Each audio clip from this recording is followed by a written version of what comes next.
근심으로서 자기를 찔렀도다. 우리 6절 한 절만 같이 천천히 읽겠습니다. 시작. 그러나 자족하는 마음이 있으면 경건은 큰 이익이 되느니라. 아멘. 오늘 디모데전서 6장 3절부터 10절 말씀으로 경건에 이르는 길, 자족과 감사라고 하는 제목으로 우리 두 번째 말씀을 함께 보려고 합니다.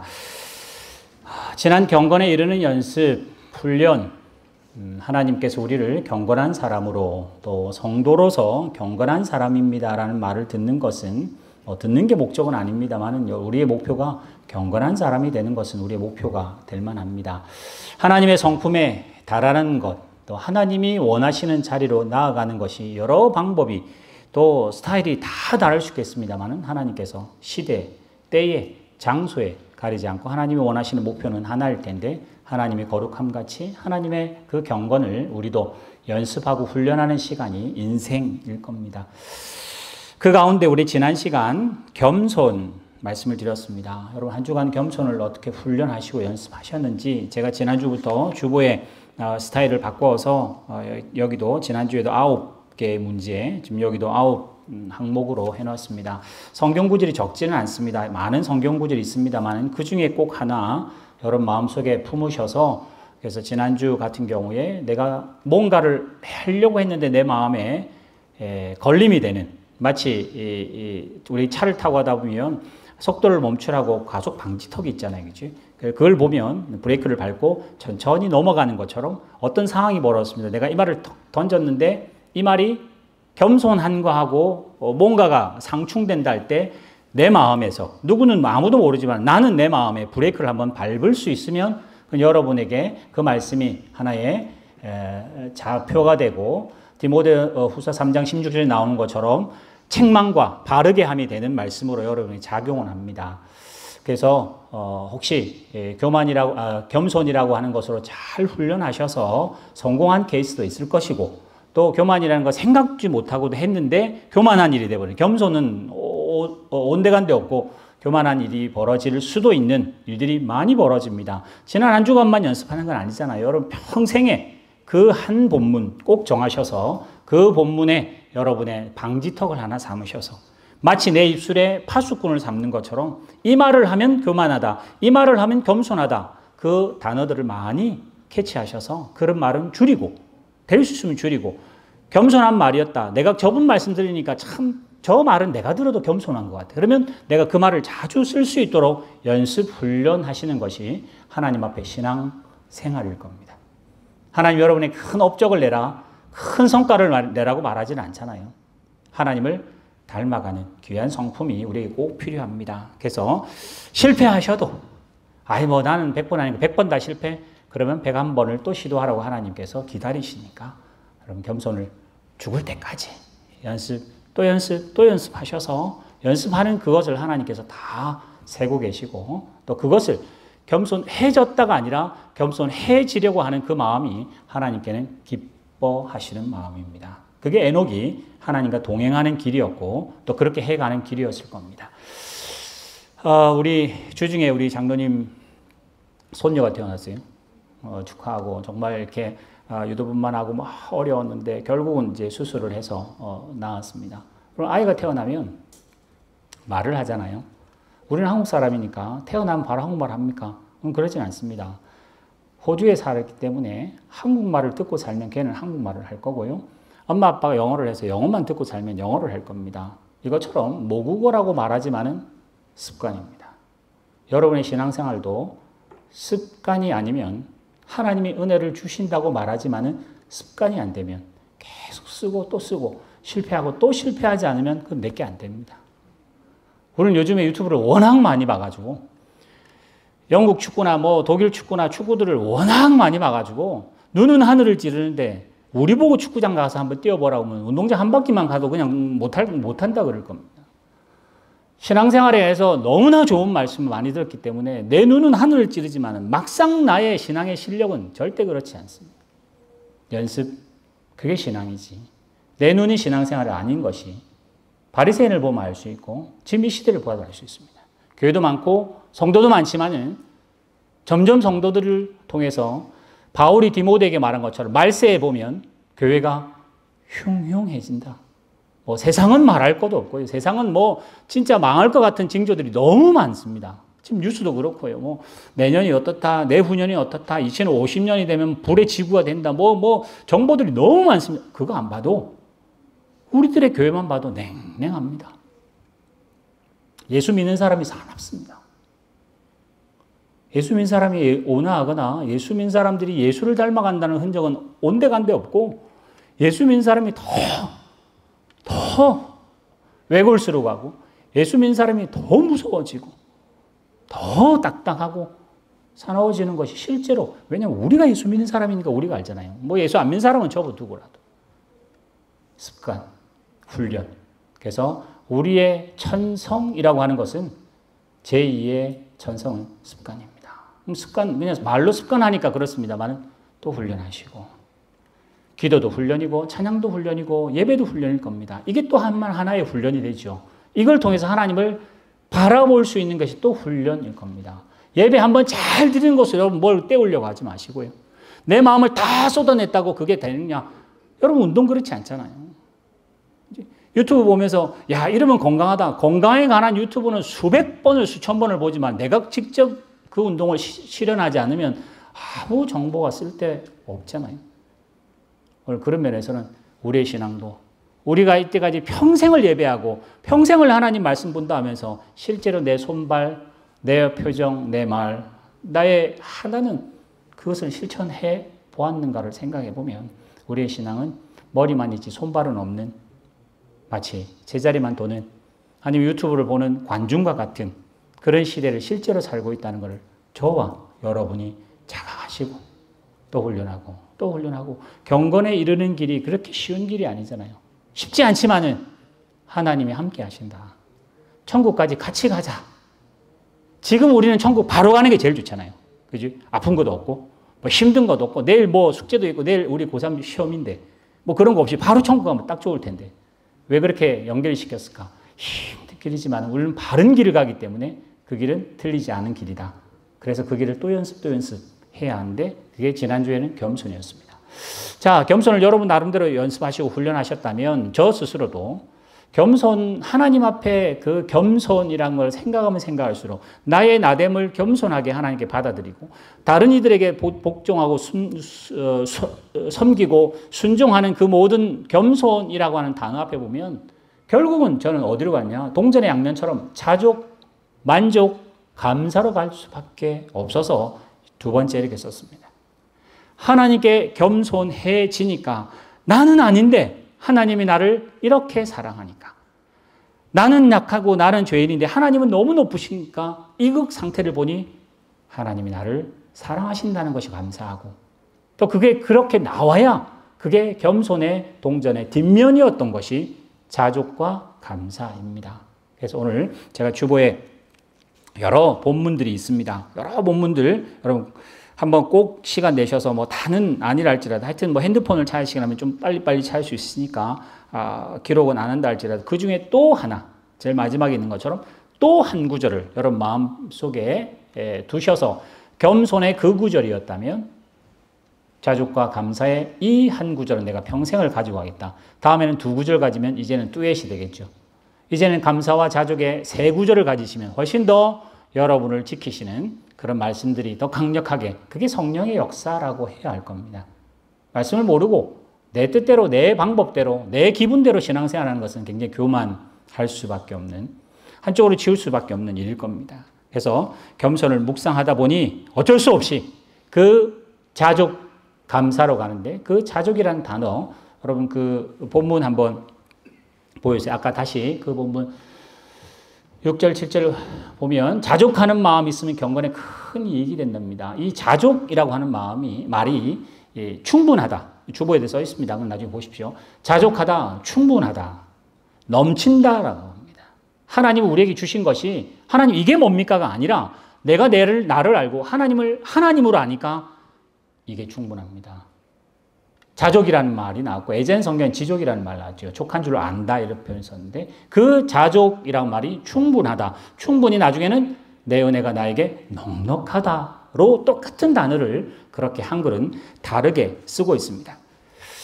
여러분, 이 겸손과 자족과 감사라는 단어는 하나님을 닮아간다 말했잖아요. 하나님을 닮아가실 때 이렇게 하셔야 됩니다. 하나님 우리에게 요구하는 건 내가 거룩하니 너도 거룩하라잖아요. 그것처럼 하나님이 가진 성품이 있어요. 하나님이 사랑이시니 우리도 사랑합시다. 하나님이 자비이시니까 우리도 자비합시다. 하나님은 인내시니까 우리도 인내합시다라고 하는 하나님이 가졌는데 우리도 가져야 되는 성품이 있는가 하면 하나님은 안 가지셨습니다. 하나님이 겸손 안 하세요.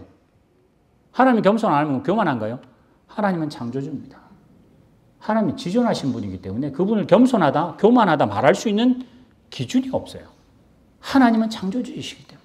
그래서 하나님과 겸손이라는 단어는 이룰 수 있는 고리가 사실은 어렵습니다. 동일하게 하나님하고 자족, 하나님하고 감사 이렇게 하면 여기 나오는 겸손, 자족, 감사는 하나님의 성품은 아닌 것 같아요. 그럼 뭐냐? 하나님을 하나님으로 인정하는 사람에게 자동적으로 생성돼야 할 성품이 겸손입니다. 하나님을 하나님 자리에 두면 자족하는 마음이 우리에게 생겨야 하고 하나님을 하나님으로 인정하면 우리에게는 자녀에게 감사하는 마음이 자동적으로 생겨야 할 성품입니다. 그게 하나님을 닮아가는, 하나님은 하나님으로 나아가실 거고 하나님의 자녀인 우리는 하나님의 자녀답게 가는 가장 좋은 길이 겸손, 자족, 감사라고 하는 묶음으로 같이 갈 겁니다. 그래서 제가 주보에 이런 여러 구절들을 통해서 여러분이 자족하기를, 정말 하나님을 하나님으로 인정하시기를, 그게 여러분의 믿음이시다. 우리는 하나님은 잘 모르고 내가 열심히 있는 것만 자꾸만 되새깁니다. 하나님의 어떠하심보다 내가 어떠함을 정말 우리는 기준으로 삼고, 내가 기분이 좋고 내가 뭔가를 받으면 은혜 받았다고 그러고, 내가 기분이 안 좋고 내가 힘들고 나에게 힘든 말씀이 오면 별로 관심을 갖지 않는 일들로 우리는 주관을 합니다. 그렇지 않습니다. 하나님이 기준이 되시고 하나님이 포인트 되시고 하나님이 주인이시기에 나의 어떠함보다 하나님의 어떠함, 그걸 알아가는 것이 더욱더 우리의 자족과 감사의 바른 지름길입니다. 그래서 저는 이 자족의 실패를 먼저 세상에 한번 보면 첫 자족이라고 하는 것이 있었을 때가 있었습니다. 창세기, 우리 이렇게 좋은 날씨라고 말할 수 없다고 말하는데 사실 비 오는 날을 안 좋은 날이라고 말하는 것도 또 그건 넌센스죠. 비가 와서 너무 좋은 날일 수도 있는데 좋은 환경을 보거나 기가 막힌 풍경을 볼 때 우리는 그렇게 말합니다. 죄된 인생이, 죄된 세상도 이렇게 아름다운데 하나님이 처음에 만드셨던, 천지 창조하셨던 에덴 동산을 가보면 얼마나 아름다울까라는 말을 종종 쓰곤 합니다. 기가 막힌 경관을 보면 천국은 저보더라도 하나님 만드신, 하나님 보시기에 좋았던 그 에덴 동산은 얼마나 좋았을까. 그렇게 상상하는 것뿐만 아니라 실제로 살았던 아담과 하와는 정말 좋았을 겁니다. 그리고 하나님 뭐라고 했죠? 너에게 필요한 모든 실과들은 다 있다고 그랬잖아요. 정말 우리가 볼 때는 풍족했을 겁니다. 근데 거기에 풍족, 자족, 감사가 아니라 뭔가 하나 싹 끼어들어오죠. 성경이 살짝 말해서 우리가 신학적으로 근거가 좀 약하긴 합니다만 어쨌든 하나님 만드신 피조물이었던 천사가 하나님 앞에 감사하고 만족하고 순종 안 하고 교만하고 하나님을 의심하고 하나님을 대드는 것 때문에 사탄이 되었다고 표현을 합니다. 그 사탄이 하와에게 와서 꼬드기죠. 하나님을 지적하며 너 이 선악과 왜 만드는 줄 아느냐? 하나님이 너가 하나님 자리에 오는 걸 싫어하겠다 그렇다 하며 하나님의 하나님 되심을 살짝 의심시켜 놓습니다. 살짝만 건드려 놓으니까 그 마음에 본적도 하고 모금직도 하고 지혜롭게 할 만도 하고 라는 오만 생각이 사실은 다 들면서 결국은 하나님을 의심이, 하나님을 경외가 아니라 하나님을 불순종하게 되고 결국은 하나님 앞에 죄를 보면서 하나님이 틀렸구나. 하나님의 말씀이 기준이 아니고 내 생각이 기준이 되는 게 선악을 알게 하는 나무입니다. 선악을 누가 아시느냐? 하나님만 아세요. 여러분, 선은 착한 게 아니라 선은 하나님이세요. 하나님만 선이세요. 근데 내가 선하다고 생각하는 게 선악을 알게 하는 거예요. 내가 이렇게 선을 거니까 이쪽은 오른쪽이 이쪽은 왼쪽이라고 걷는 거예요. 내가 이렇게 선을 거면 이쪽이 또 오른쪽이 돼요. 이쪽이 왼쪽이 돼요. 그렇게 그 기준이 내가 되는 순간 선악을 알게 하는 나무, 결국은 하나님 자리를 자기가 차지합니다. 그 사탄의 말을 듣고 보니까 그 선악을 알게 하는 나무가 자족이 아니라 불만족한 상황이 되어버립니다. 결국은 그 에덴 동산에 쫓겨나서 결국은 죄된 인생이 지금 이렇게 됩니다. 여러분에게, 저와 여러분에게 하나님을 의심하는 생각이 든다면 우리는 뭐 그걸 표현 안 한다면 죄 안 되는 거라고 생각하는 뭐 별로 큰 문제는 아니라고 생각합니다만 마음속으로 생각하세요. 자족하지 않는 것은 우리에게는 사탄하고 비슷한 거구나. 우리 스스로는 그렇게, 내 스스로는 그렇게 생각하는 게 좋을 것 같습니다. 뭐 조금 뭐 불만족한 거, 뭐 그거, 근데 사탄은 그걸로부터 출발해서 우리에게는 죽음으로 이르는 죄를 잉태되게 만드는, 죽음을 잉태되게 만드는 그런 죄의 출발이 결국은 자족하지 못했던 하와와 아담에게 있었던 그 흔적들이 우리에게 있습니다. 우리도 똑같습니다. 우리도 자족 안 합니다. 여기 자족이라는 단어는 대체적으로는 돈과 물질에 관련돼서 씁니다. 그래서 그 본문 한번 보여주세요. 누가복음하고 앞에 나온 누가복음에 보면 이 12장에 창고, 그러니까 그날 그 해에 소산이 아주 많아진 사람의 걱정이 생겼습니다. 소산이 너무 많았습니다. 둘 창고가 적었습니다.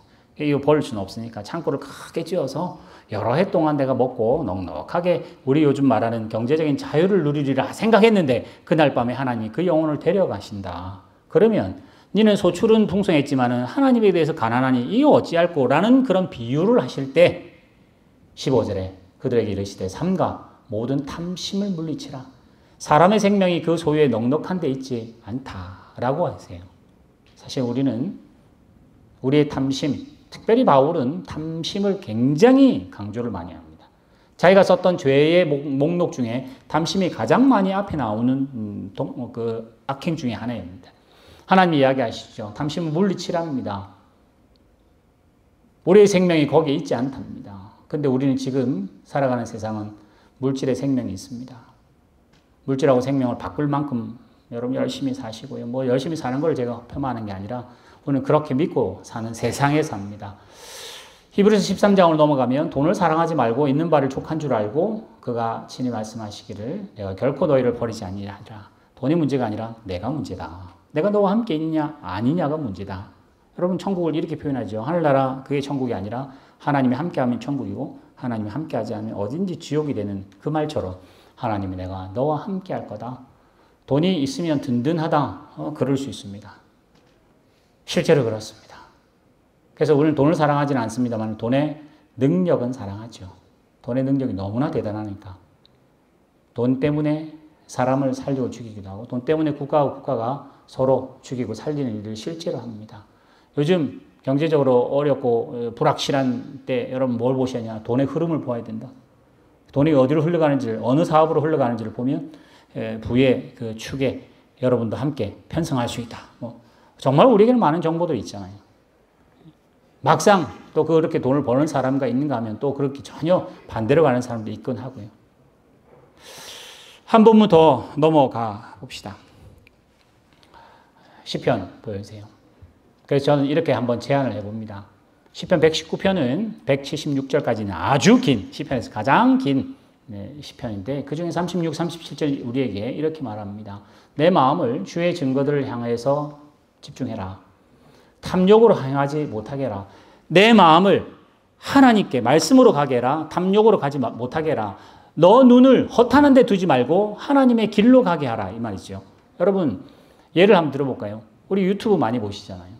뭐 요즘 유튜브 정말 많은 걸 보면 아까 제가도 만약에 뭐 운동을 배운다, 수영을 배운다, 뭐 축구를 배운다, 골프를 배운다, 탁구를 배운다. 이제는 뭐 학원보다 유튜브를 먼저 다 보고 오잖아요. 뭐 병 마찬가지. 내가 아픈 증상이 이제 유튜브를 찾아보면 무슨 병이 있고 의사분들이 다 뭐 병원 안 와도 될 만큼 뭐 싹 다 일러줄 만큼 유튜브는 뭐 대단한 정보의 바다인 것처럼 보입니다. 아까 말씀드린 것처럼 보는 것은 이제 대단한데 실제로 그렇게 해서 그 결과가 나느냐 안 나느냐 그건 뭐 여러분의 다 책임으로 돌려놓잖아요.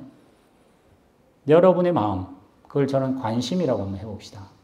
여러분 유튜브에다가 만약에 유튜브 한번 보는데 1분씩 낸다 합시다. 보시겠습니까? 유튜브 하나 뭐 이렇게 짤막한 짤을 보거나 아니면 뭐 10분짜리 보거나 뭐 어쩌거나 한 번 클릭하면 1분씩 나간다고 생각해 보십시오.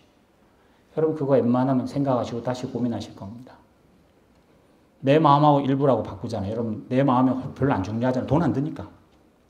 여러분 관심은 별로 안 비싸잖아요. 아무도 뭐 관심 안 가지니까. 내 관심을 누가 사나요? 아무도 안 사니까. 그러니까 내가 억지로 찾아가서라도 많은 시간을 거기다가 투자해서 보고 또 보고 뭐 그냥 보는 걸로 끝나버립니다.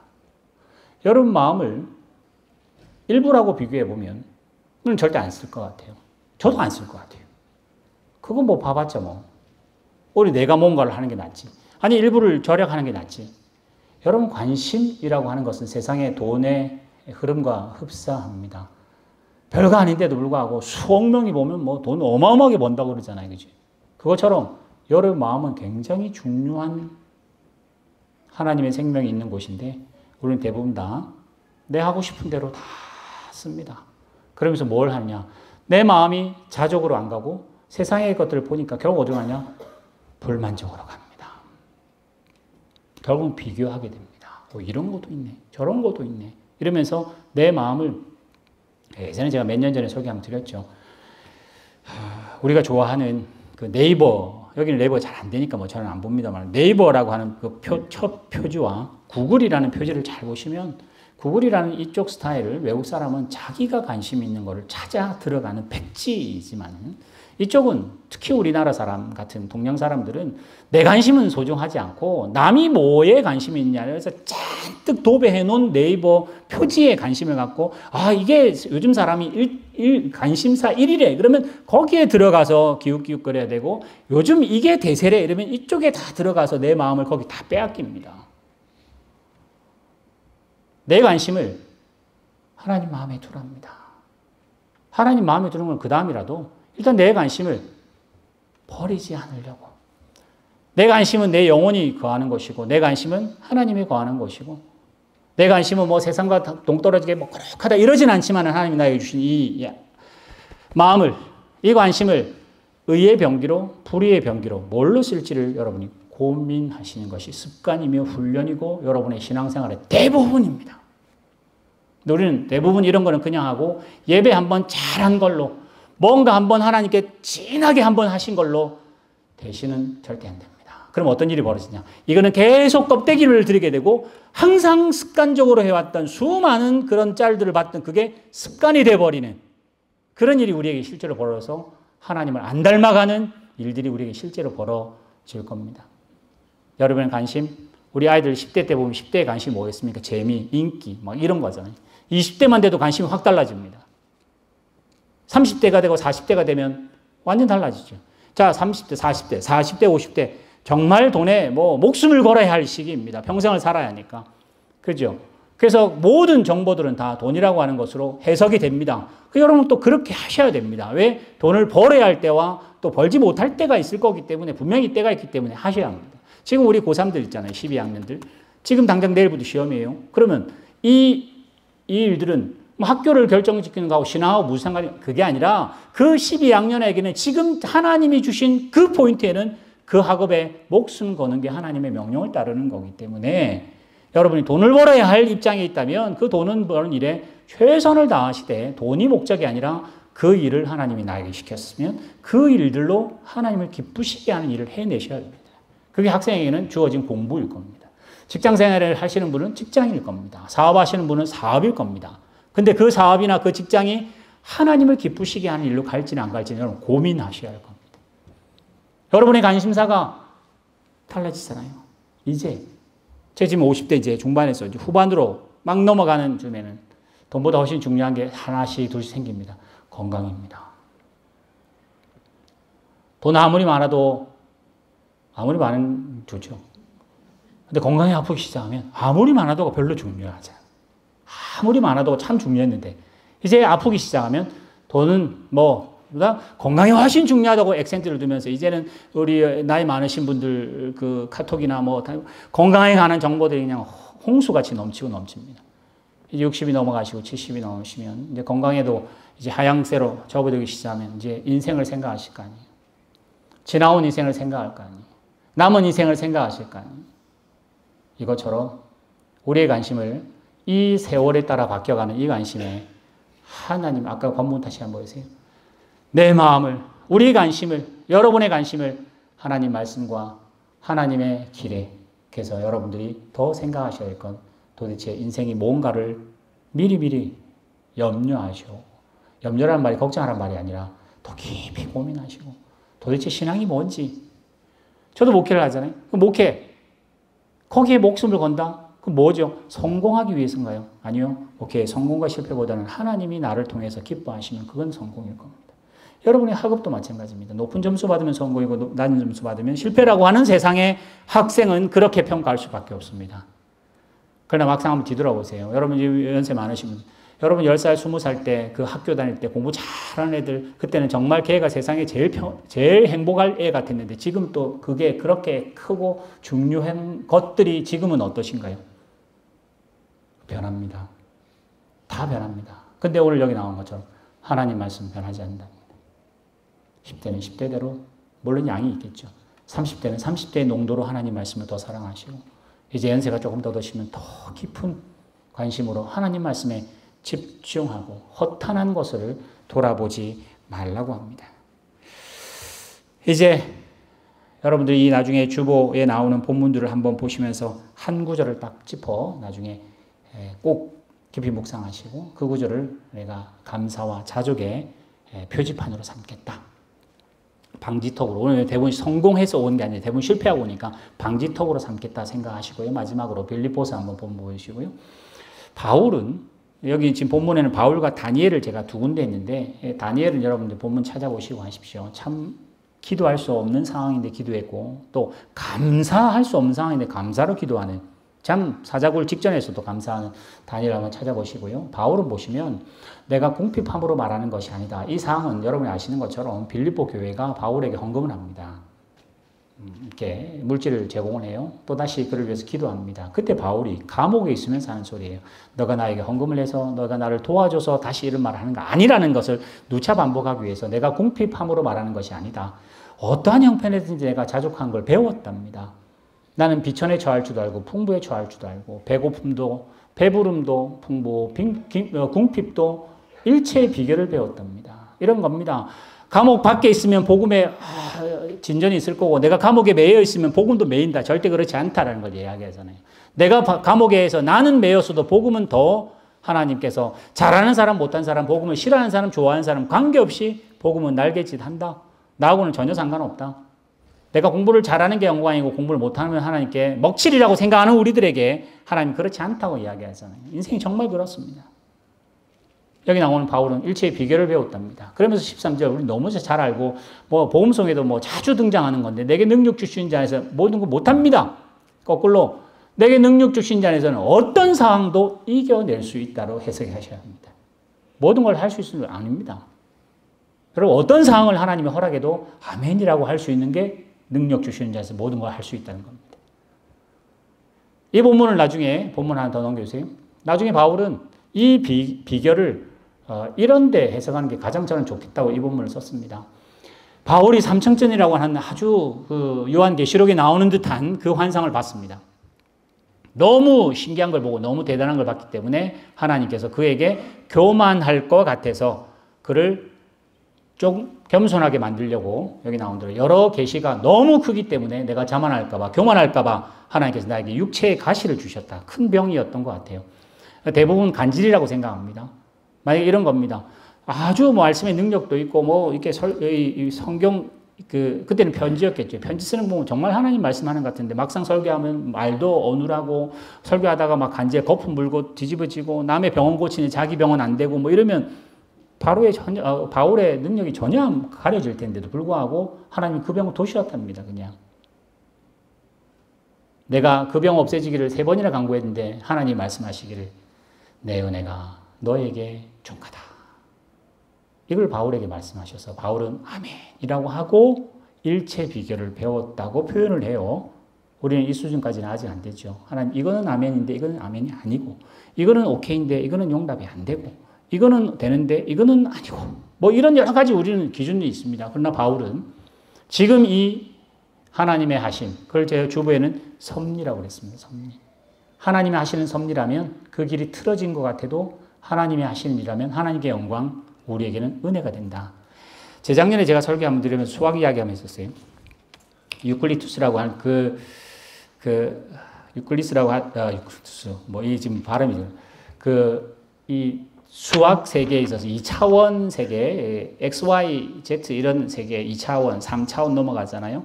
여러분, 제가 가지고 있는 요 포인트하고 요 포인트에서 가장 가까운 점, 가까운 거리 이러면 우리는 직선이라고 배웁니다. 두 점에 가장 가까운 선은 직선입니다. 그게 수학입니다. 근데 이게 이제 3차원이 되면 상황이 좀 달라지죠. 하나님의 차원이 없으십니다만은. 그래서 우리는 우리 자녀들에게 우리가 사업을 하거나 우리가 교회를 하거나 뭘 하거나 관계없이 하나님 두 점을 잇는 직선이 정답이라고 우리는 아이들에게 가르칩니다. 공부를 잘해야 되고 착해야 되고 말 잘 들어야 되고 그런 직선을 우리끼리 정해서 이게 가장 가깝다고 말을 합니다. 근데 하나님께서 살짝 아니라고 그러시면서 인생을 구부려 버리세요. 하나님 인생이 구부리면 아픕니다. 구부리면 다른 사람은 다 쫙쫙 폈는데 나는 구부러지. 근데 보니까 하나님이 이 두 점을 직선은 36cm인데 하나님이 점을 구부리니까 이게 10cm로 가까워져요. 직선보다 훨씬 가까운 점이 있다는 걸 알게 됩니다. 구부러져 보니까 알아요. 이걸 막 찌그러져 넣어 보니까 이 점이 붙을 수도 있어요. 요셉 같은 거 감옥에 들어가면 인생이 끝나는 줄 알았어요. 내가 목숨을 잃어버리면 끝나는 줄 알았는데 하나님께서 그걸 통해서 부활이라고 하는 기가 막힌 우리는 이해할 수 없는, 그래서 이사야가 하나님의 생각과 우리 생각이 하늘과 땅의 차이보다 더하다고 말하잖아요. 여러분의 자족은 뭡니까? 우리의 생각, 우리의 만족이 있잖아요. 그러지 않습니다. 하나님이 섭리하시면 아멘이어야 됩니다. 하나님이 이렇게 하셨다면 지금 사실은 이쯤 되면 여름이 더워야 될 것 같은데 지금 추워서 지금 그러고 있는. 참 우리는 희한하다. 이 말세 징조다. 우리는 그렇게 말하지만 하나님이 하셨다면 말세로 가는 게 또 맞는지 모르겠습니다. 하나님께서 우리에게 섭리하시는 모든 일들은 바울이 일체의 비결을 배우듯이 우리도 배워야 하는데 그냥 배워질까요? 연습하시고 또 연습하시고 또 연습하셔야 돼요. 그래서 여기 나오는 열 몇 개의 구절 가운데 여러분 찾아보셔서 내 마음에 맞는 본문, 나에게 감동이 되는 본문을 하나 찍으셔서 일주일 동안, 아니 일주일부터 시작해서 하늘나라 가정까지 계속 브레이크를 걸어보세요. 점검해보세요. 여러분 지금 나에게 가장 탐욕이 뭐가 발동하는지 보세요. 다른 거는 다 참고 넘기는데 그거 나오면 불꽃하는 거, 그거 나오면 뭔가가 되는 것들 한번 생각해 보셔서 다시 점검하시고 하나님 도와달라 기도하시고 그 탐욕을 죽여달라 그러시고 그 불만족을 만족으로 바꾸게 해달라고, 나는 족하지 않는 것을 족하게 할 수 있는 마음 달라고 기도하셔야 합니다. 많은 것들이 있을 겁니다. 여러분 또 훈련하셔야 됩니다. 이 본문을 가지고 뭐 30분이 걸리지 1시간이 걸릴지 모르겠습니다만 그것도 훈련일 겁니다. 여러분 또 교회 생활을 보면 예배 출석하는 거 굉장히 큰 훈련입니다. 여러분은 그냥 올 수도 있고 안 올 수도 있고 하지만 그걸 기억하고 그 시간을 특별히 빼내고 거기다가 마음과 정성을 더하는 모든 일들은 그냥 되지 않습니다. 훈련하셔야 됩니다. 여러분 헌금도 그렇지 않아요? 헌금은 우리 교회에 제일 돈 많은 사람이 헌금 많이 할까요? 아니요. 받은 것에 자족하고 감사한 게 헌금이지. 내가 드리면 돌려받을 거라는 생각을 드리는 걸 헌금이라고 말하지를 않을 겁니다. 여러분 형편이 다 다르십니다. 여러분 하실 수 있는 여력도 다 다르실 겁니다. 근데 여러분은 어떻게 해요? 작은 것부터 훈련하고 또 훈련해서 또 훈련해서 되지. 나중에 지금은 내가 약해서 안 되지만 나중에 크게 벌면 내가 하나님께 그렇게 절대 안 됩니다.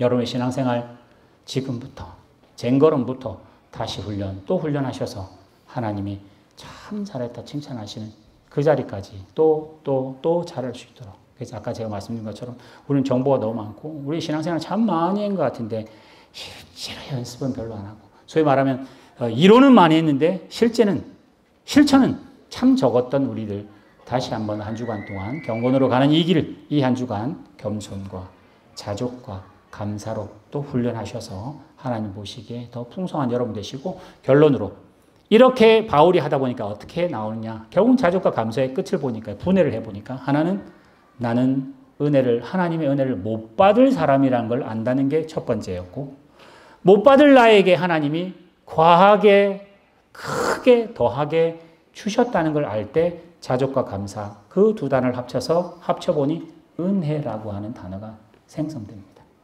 그래서 오늘 은혜라고 말을 합니다.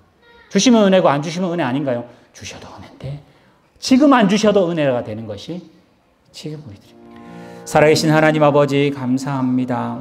오늘 바울의 말씀을 통해서 하나님의 하나님 되심을 알 때에 사람으로 겸손할 수밖에 없고 창조주 하나님을 알 때 피조물로 겸손할 수밖에 없는 자리에 엎드렸는데 우리를 하나님의 자녀 삼으시고 우리를 하나님의 영광의 자리라 열매 맺히는 가지라 부르셔서 우리에게 허락하심이 너무나 풍성하고 너무나 넘쳐 자족과 감사가 넘치는 그래서 하나님의 은혜를 찬송하는 죄를 되게 하여 주시옵소서. 특별히 우리 교회와 우리의 성도들, 우리의 자녀들, 또 질병과 치료와 회복에 있는 우리 모든 가정들 하나님께서 그들의 병상에도 함께 하셔서 그 병이 왔으나 그 병을 주관하시는 하나님과 함께 있어서 하나님 앞에 더 매달리게 하시고 그 병이 인하여 하나님 더 사랑하는 일들이 벌어져 하나님께 감사의 통로가 될 수 있도록 인도하여 주시옵소서. 이 한 주간 살아갑니다. 하나님 세상을 살긴 하지만은 발을 땅에 딛고 사나 하나님과 동행하며 경건으로 나아가는 삶이 될 수 있도록 지켜 보호하여 주실 줄 믿사오며 이 모든 말씀 예수님의 이름으로 기도드리옵나이다. 아멘.